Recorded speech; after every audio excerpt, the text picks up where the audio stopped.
অনেক দিন বাদে আজ রান্নাঘরে এলাম। ইচ্ছে হলো একটুখানি চিলি পনির করব। ছেলেও বললো মা একটু করো। তাই আমি ক্যাপসিকাম, পেঁয়াজ আর কাঁচা লঙ্কা কেটে নিয়েছি। হালকা করে পনিরগুলোকে একটুখানি সতে করে নেবো, খুব বেশি ভাজবো না।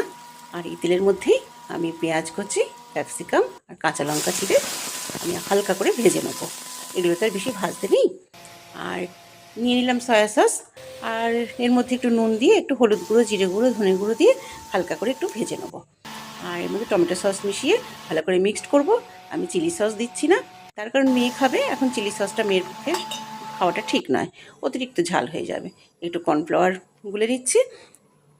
চিলি চিকেন বলো বা পনির চিলি বলো, এতে একটুখানি মিষ্টি মিষ্টি হয়, তাই একটু চিনি দিলাম আর দিয়ে দিলাম সসটা। এরপর আমি পনিরের টুকরোগুলো দিয়ে ভালো করে নাড়াচাড়া করে নিয়ে আমি দিয়ে দিলাম কর্নফ্লাওয়ার। কেমন হয়েছে বলো তো তাহলে কালারটা?